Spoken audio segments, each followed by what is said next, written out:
Pinocchio.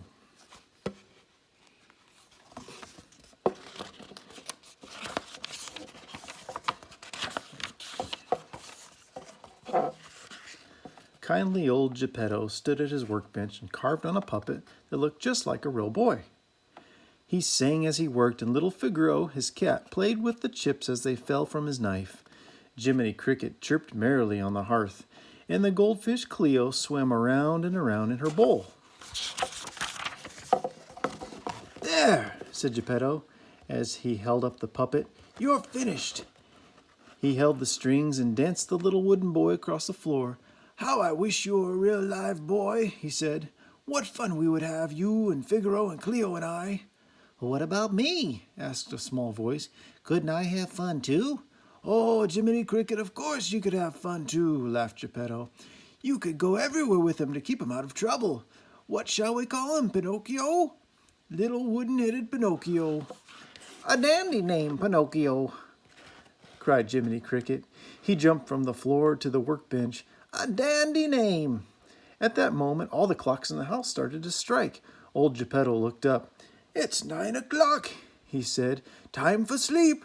He placed Pinocchio on the workbench, tumbled Figaro into the big bed, and blew a kiss to Cleo in her bowl. He opened the window, and the light of the evening star streamed into the room. "Starlight, star bright," he said. "I wish Pinocchio were a real live boy."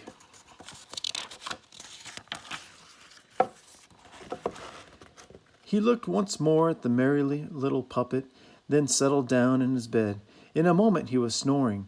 Only Jiminy Cricket was still awake. He was unhappy, thinking old Geppetto would never have his wish. And suddenly he heard strange, sweet music. The evening star sailed down through the sky and into Geppetto's window.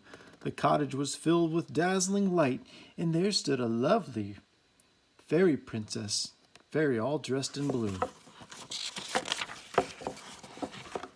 "Why, it's the Blue Fairy," whispered Jiminy Cricket.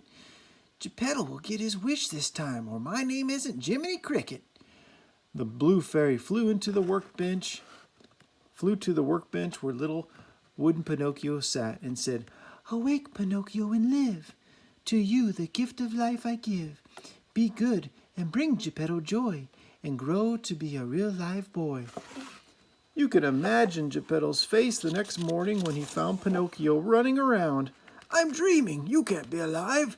You're still made of wood," said the astonished old man. "But if I'm brave and good, I'll be a real live boy someday," said Pinocchio joyfully. At last Geppetto said, "Now, Pinocchio, it's time for all good boys to go to school." And Pinocchio started out. "Pinocchio," said Jiminy Cricket, "wait for me." But although the Blue Fairy had told Pinocchio that Jiminy Cricket was to be his friend in conscience, Pinocchio did not hear the voice of his little friend. Suddenly, something tripped Pinocchio. It was a cane thrust between his feet by the sly old fox, J. Worthington Foulfellow. Foulfellow helped Pinocchio to his feet and winked at his partner Gideon, the bad cat.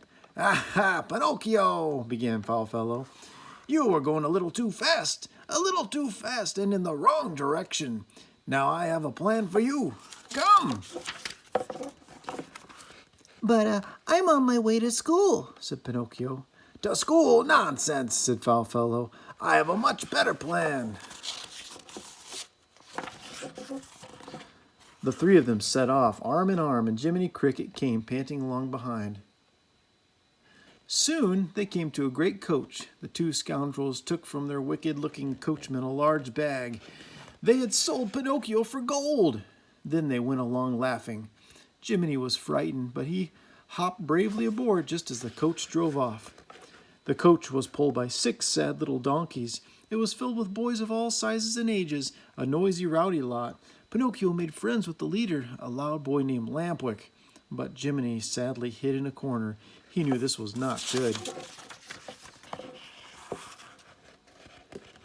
Pleasure Island was wonderful, just as Foulfellow has said. And when Jiminy Cricket tried to get Pinocchio to go home, Pinocchio turned his back on his tiny friend. "I'll go back after a while," he said. "Right now I want to have some fun." "You bet," said Lampwick. "Come on." Every day they played, they ate candy, and ice cream and cake and more candy. They broke windows and threw mud and carved up furniture. Good, said the mayor. Go to it, boys. Fine, cried the coachman. They're almost ready. Pinocchio, begged Jiminy Cricket, please come with me. Who's the goody-goody? Sneered Lampwick. Yeah, go away, Cricket. I'm tired of you, said Pinocchio. He looked at Lampwick for approval. Right before his eyes, Lampwick's ears turned and became long and fuzzy. Then he grew a tail, and then a twinkling of an eye, Lampwick turned into a little donkey. The coachman came running and put a rope around Lampwick's neck. Aha! He cried. Another donkey to sell to the man who runs the salt mines. He reached for Pinocchio because Pinocchio's was starting to grow ears and a donkey tail too. But Jiminy Cricket shouted, Run, Pinocchio, run! Come on! Then this time Pinocchio ran with Jiminy Cricket. They ran to the edge of the island and dived into the water and swam away from that terrible place. Hours later, wet and tired, they came to Geppetto's cottage, but no one was there. Old Geppetto had taken Figaro and Cleo and gone to search for Pinocchio. Poor Pinocchio. It's all my fault, he told Jiminy Cricket. Will I ever find my father again? I don't know, said Jiminy. It might be dangerous. Oh, I don't mind, declared Pinocchio. It's my job to find him, even if it is dangerous. So away went Pinocchio with Jiminy by his side. And what adventures they did have. Uphill, down dale, and into danger, and out again. They even chased a whale to the bottom of the sea, and the Blue Fairy watched them all the way. She was watching when they found Geppetto at last and led him safely home. It was only then that Geppetto noticed Pinocchio's donkey ears. I'm sorry, Father, Pinocchio said humbly, but I do know better now. Suddenly the evening star brightened the room, and the Blue Fairy appeared. You have learned your lesson well, Pinocchio, she said. And as her magic wand touched him, Pinocchio felt himself turn into a real boy. Father, he cried, I'm a real boy at last. Geppetto hugged him and laughed and cried for joy. And as for Jiminy Cricket, the fairy gave him a badge of gold. And on the badge it said, Awarded to a good conscience who helped make a real boy out of a wooden head. Brrr!